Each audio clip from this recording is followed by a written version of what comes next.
Welcome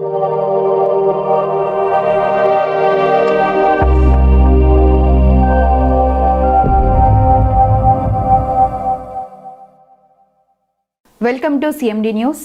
నా పేరు కామాక్షి. ముందుగా నేటి వార్తా విశేషాలు. నెల్లూరు జిల్లా జల్దంకి మండలంలో రైతుల పరిస్థితి రోజురోజుకి దారుణంగా మారుతోంది. ధాన్యం కొనుగోలు సమయంలో అధికారులు, మిల్లర్లు, మీడియేటర్లు కుమ్మక్కై రైతులను ఇబ్బందులకు గురి చేస్తున్నారనే ఆరోపణలు వెల్లువెత్తుతున్నాయి. సొసైటీ అధికారులు రైతులకు అవసరమైన బస్తాలు ఇవ్వకపోవడంతో రైతులు తమ ధాన్యాన్ని రోడ్లపైనే ఆరబోసుకుంటూ తీవ్ర కష్టాలు పడుతున్నారు. మా కడుపులు కొడుతున్నారు అంటూ రైతులు ఆవేదన వ్యక్తం చేస్తున్నారు. పగలు బస్తాలు లేవని చెప్పే అధికారులు అర్ధరాత్రి సమయంలో మాత్రం డీలర్లకు బస్తాలు అందజేస్తున్నారనే ఆరోపణలు వినిపిస్తున్నాయి. దీంతో రైతులు లబోదిబుమంటూ ఆగ్రహాన్ని వ్యక్తం చేస్తున్నారు.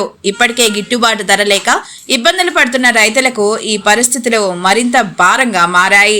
వెంటనే ఉన్నతాధికారులు స్పందించి సమస్యను పరిష్కరించాలని, రైతులకు న్యాయం చేయాలని రైతులు డిమాండ్ చేస్తున్నారు. నా పేరు గంటా అశోక్. నాకు గత 25 రోజుల నుంచి ఒడ్లు ఎండబోసుకొని రాసిపోసుకొని బస్తాల కోసం సిఎంఆర్ ఆఫీస్ చుట్టూరు జల్దంకి సొసైటీ చుట్టూ తిరుగుతూ ఉన్నా కూడా నాకు బస్తాలు ఇవ్వకుండా నన్ను సొసైటీ ప్రెసిడెంట్ అప్పలనాయుడు కావాలని రాజకీయ ఉద్దేశంతో నన్ను దెబ్బ కొట్టాలని నాకు ఒడ్లు బస్తాలు ఇవ్వకుండా 25 రోజుల నుంచి అద్దుమానంలో పోసుకొని పట్లు కప్పుకొని పట్లు కొనుక్కొని ఇవాళ 4,000 పెట్టి పట్లు కొనుక్కొని కప్పెట్టుకొని ఉన్నాను. అందరికీ నమస్కారం. నాది గంటా అశోక్, జల్దంకి మండలం కమ్మపాలెం.